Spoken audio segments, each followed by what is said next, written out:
Great words there from Lucky Dube and Baban. I hope you enjoyed that number. Different colors just for you. On Gold FM, only the classic hits. Louise with you on the Center Show. Well, thank you so much for the sweet company. This is Alana Miles, one of my favorites, and Black Velvet for you.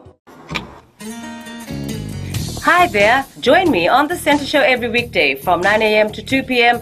for the best sounds on Gold FM. Only the classic hits.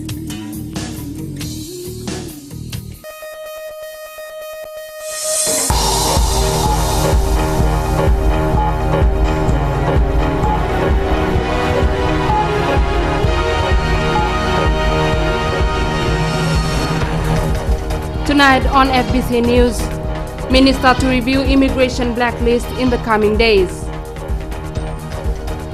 Airports Fiji Limited pays $10 million in dividend to the government. And shipping companies face birthing problems over busy period.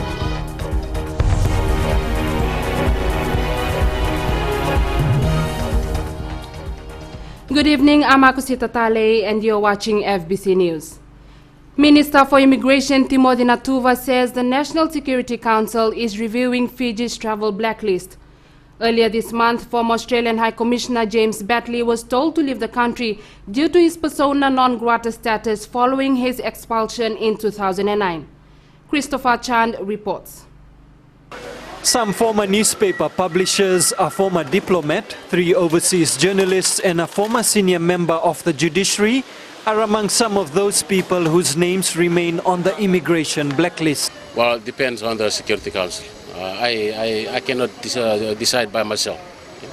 Natuva has indicated an assessment will be conducted to determine whether some of those banned are allowed back into the country. We are reviewing the blacklist now, and maybe when the next sitting of National Security Council sits, then we'll be reviewing some of the names that are already there. On December 7th, former Australian High Commissioner James Batley arrived in Fiji but was told to leave. Immigration Director Nemani Vuniwanga had confirmed an application to withdraw Batley's name from the list has been forwarded to the minister. Considering the situation, why they were blacklisted, and there must be reasons why they were blacklisted, we have to review that. If that comes that we have to lift the ban. The National Security Council will determine whether those on the blacklist can travel to Fiji. Christopher Chand, FBC News. Airports Fiji Limited has handed over $10 million as dividend to the government. Chanel Sivan reports the payment covers $5 million each for 2012 and 2013, the largest return that AFL has ever paid out. The Airports Fiji Limited board declared the payment after its final meeting for 2014. This is historical because in the past, dividend payouts were generally around $1 million every year. So this has taken it to another level. And of course, it has come from the fact that the profits have improved, and also from the fact that our cash flow positions have significantly improved. Airports Fiji Limited is one of a handful of government-owned commercial entities. It's responsible for 15 airports, the Nandi and the Nosori International Airports, and 13 domestic airports spread across Fiji's maritime zone. Public Enterprise Minister Ayaseth Heum says the milestone payout was only possible through reforms and modernization. Some of you know there's some legacy issues. Previously, when tenders were called, following political influences, tenders were withdrawn. So there's no transparent processes that were in place. So concessions that we should have been getting, we weren't getting. And now we have a couple of the concessionaires, in the departure area, they will be paying about $16 to $17 million. Currently, we are getting about 12 million. Yeah. In future, post-modernization, we'll be getting about 35 million. $35 million. Nandi International Airport is the only revenue earner for AFL, while all other airports at this stage run on losses. Chanel Shivan, FBC News. About 800 passengers on board the MV Lomaiviti Princess had to wait for 4 hours to disembark at the Savu Savu Wharf. The vessel had to wait for other ships to clear the wharf, but as Ellen Stoltz reports, the incident has highlighted the need for shipping companies to agree on berthing schedules and avoid delays for passengers. The Savu berthing. Gaunda shipping owner George Gaunda says the 4-hour delay in Savu is most unfortunate. Arrived in Savu at 6 a.m. with a total passenger of 800. We've been stranded, anchored out in Savu due to the berthing issue we have in Savu. MCF has been aware of this issue as of Monday. We brought it to their attention. Nothing's been done. We had Blackwater Shipping arrived at the jetty around 5 o'clock with the fully loaded passengers and trucks.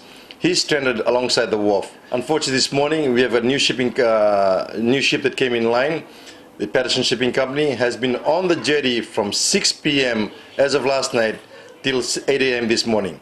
Gaunda claims the entire delay was caused by Patterson Shipping-owned ship Spirit of Altrium, which took up berthing time and space reserved for other vessels. However, the captain of Spirit of Altrium, Brian Hennings, spoke to FBC News from Natovi Bay this morning, saying it's a busy time for all shipping companies and there needs to be some understanding and flexibility. The vessel and the Gaunda came late. They were not on their schedule. So I started loading my ship and I left at 7:30. When they delay us, we never complain. We just wait for 10 to go in. Because it happens. You see, sometimes you are late, sometimes you are on time, sometimes you are early. It happens in shipping. As a result of this incident, the Lomaiviti Princess 1's trip to Tavyuni was also delayed. Gaunda Shipping is now calling on the Maritime Safety Authority of Fiji to establish a schedule to ensure that passengers are not inconvenienced. Officials from MCF are yet to comment on the issue. Ellen Stoltz, FBC News. Coming up, Fiji Roads Authority finalizing its budget for streetlights to be installed across Fiji.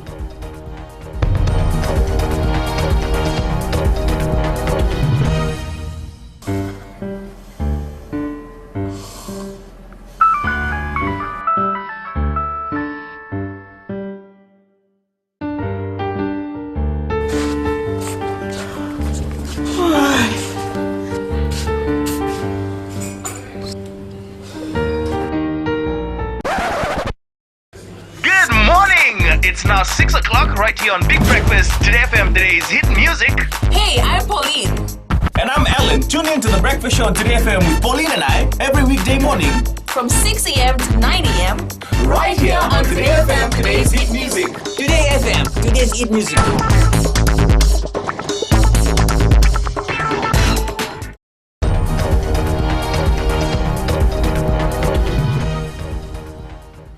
Welcome back. 30 villages from across Fiji can expect new streetlights to be installed in their community from next month. The Fiji Roads Authority is working on its budget before selecting where to start from. Sakyos Anaivo reports. Rural areas which are connected to the national electricity grid will be the first to have streetlights, as announced in the 2015 national budget. Maintenance Work Manager Dale Nicholas has confirmed to FBC News there is a separate budget for this project. And it's our expectation that these villages will receive a minimum of 3 lights through their frontage. If it's a long frontage, then obviously the expectation is that we'll get some more lights in. The FRA is putting together tenders looking for best quality for price. Dale Nicholas says they're targeting about 30 villages to have streetlights by mid-2015. Working through our procurement program for these, and it will still be a few more weeks until I've got a good overview of the exact time frame for the work. Lami village outside Suva is a classic example of a village which has electricity but has never had street lights. Rangani Koro, or village headman, Esiromi Ratiwi, says if street lights are installed in the area, it will be a huge benefit for the people. During midnight, the village is dark and it's unsafe for villagers to move around. Also, many people used to sit around near the road at night in my village, and it's a concern. However, having street lights around not many people will be hanging around the road at night. The FRA is planning for a good geographical spread so there can be large areas covered. Fiji Roads Authority board members met yesterday to decide the final budget for streetlight installation and maintenance. The figures are expected to be announced in due course. Sekiu Sanebua, FBC News.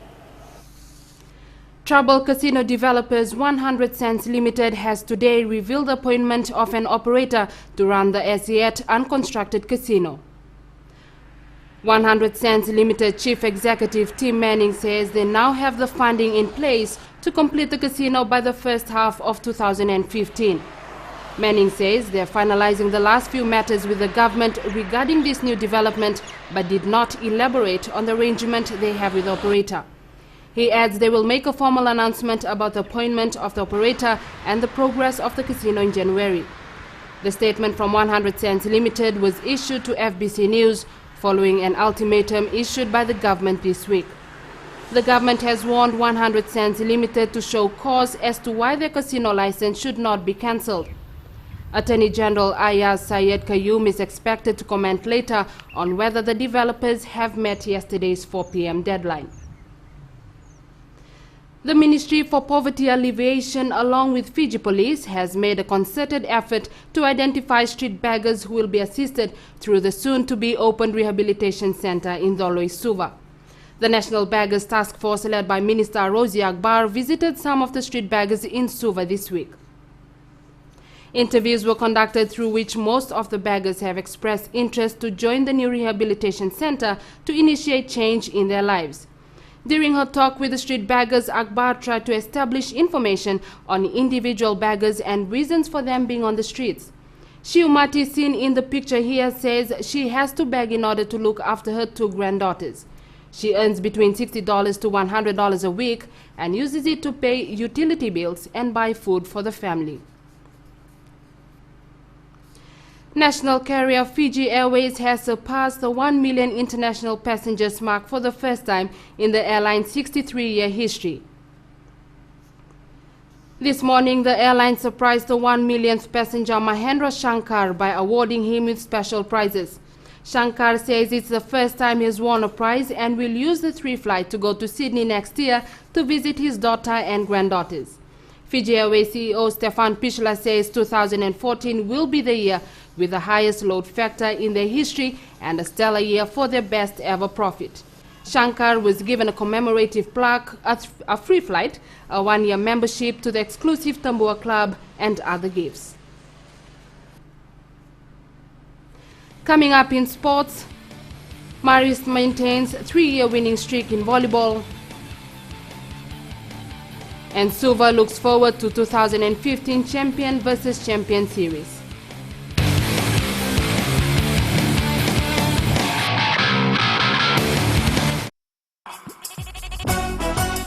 छू छू छू हे हे नमस्ते Fiji, आपके हर एक problem की दवा लेकर मैं आ गई हूँ 9 से 12 बजे तक आपकी सहेली रेनू। छू छू छू 40 में 20 का दिखना है। मैं हूँ ना आपके साथ में मिर्ची एफएम पर 9 से 12 बजे तक मंडे टू फ्राइडे। मिर्ची, it's hot.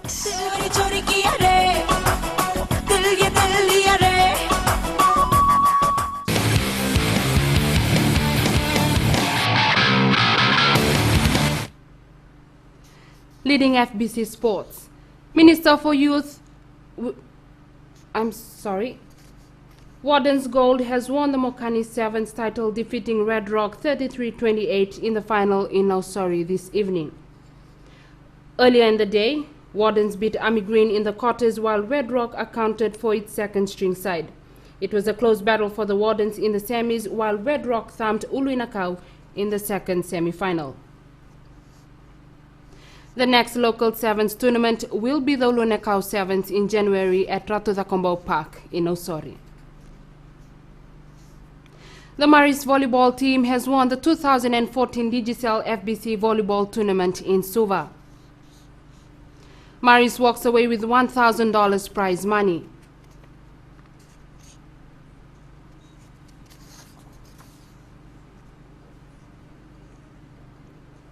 We're doing well for Suva, but then Pacific Games, Fiji Volleyball will be looking after that. We hope to have some of our members of the Suva Volleyball Association represented, but then the call will be Fiji Volleyball. The Suva football team is confident of a good outing at the Champion vs Champion series, which will be played early next year. After a good season this year, the capital city side is raring to lift the CVC title for the very first time. Inga Sevakatini with the chance, and in the 9th minute of play, the defensive blunder. There has been a lot of celebrations for the Suva football fans lately, and expectations are getting even higher. The Suva officials have welcomed Fiji football's decision to select Ba and the capital side to fight to be crowned champions of domestic football. The decision which Fiji football has made is a right decision because when you watch the season of Fiji football for past, this is the second year, last year, you can see that the season ends in the September and begins on the 1st of October. So the champions of last year, the beginning of the year was, we can say it was Ba for the last year IDC. So we were the champions of the league. So I think the Fiji football Association has made a right decision choosing Ba and Suva to play champion versus champion. The Whites have a very good squad and the same players will be used who have been playing throughout the season. Definitely will be putting a strong team against Ba as the coach will be coming from US, Mr. Gurjit, on 5th of January, and he has called the team to come in the camp on the 5th of January, and I think we'll start our training on January 5th and we'll be serious regarding the champions versus champion challenge against Ba. Suva has never lifted the champion versus champion crown, but hopes are high this time around.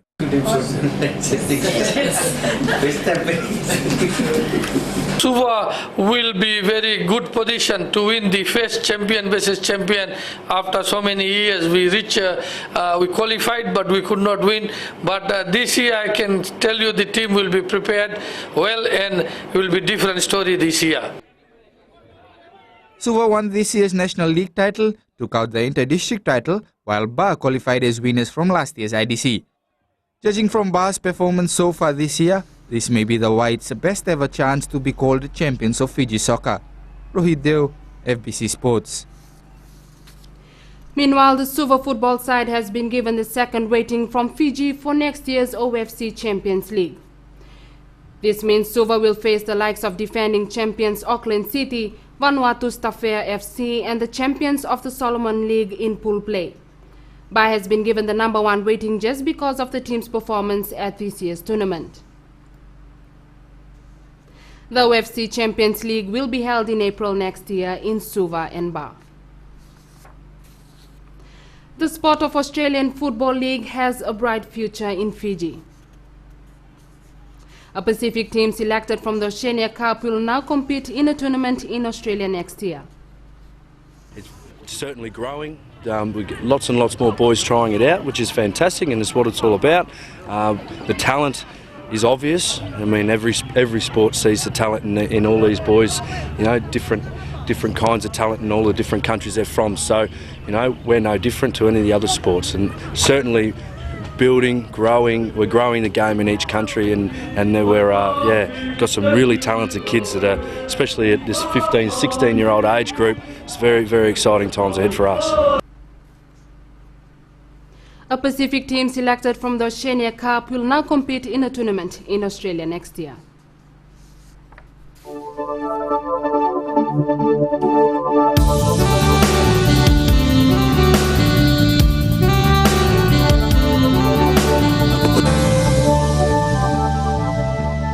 Showers and thunderstorms were experienced over the interior and eastern parts of the larger islands.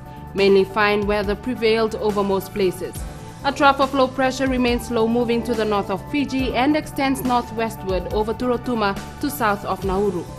Meanwhile, another trough of low pressure lies low moving over Samoa and extends eastward over to Cook Islands to Tahiti. Warm temperatures were experienced over most parts of Fiji. Lambase and Nandi were a high of 32 degrees this afternoon. Tomorrow's forecast is for afternoon showers in most places. The outlook for Monday is some showers over the interior and the eastern parts of larger islands, afternoon or evening showers elsewhere. A strong wind warning remains in force for southern Lao waters, southern Korosi, Kandavu and Vatura passages. Further outlook is to southeast winds 20 to 25 knots, rough seas. For the rest of Fiji waters, east to southeast winds 15 to 20 knots, moderate to rough seas, poor visibility in areas of heavy rain and thunderstorms. Recapping our top stories, Immigration Minister Timothy Natuva has confirmed the immigration blacklist, which restricts certain people from entering Fiji, is to be reviewed. Airports Fiji Limited has today paid $10 million in dividend to the government, and 800 passengers traveling to Vanuatu on the Lomaiviti Princess 1 were delayed for 4 hours, and ship owner George Gounder claims this was because space at the Savu Savu Wharf was taken up by another vessel. This week's poll question: has Christmas been over-commercialized? Visit our FBC website to take part. Remember, you can send us newsworthy pictures and videos on email citizensize@fbc.com.fj or share it with us via our Facebook page FBC News, or if you're on Twitter, follow and tweet us your news tips at FBC News or simply hashtag FBC News. That's our news for tonight. You can join the team again tomorrow. Have a safe and lovely weekend. Bye for now.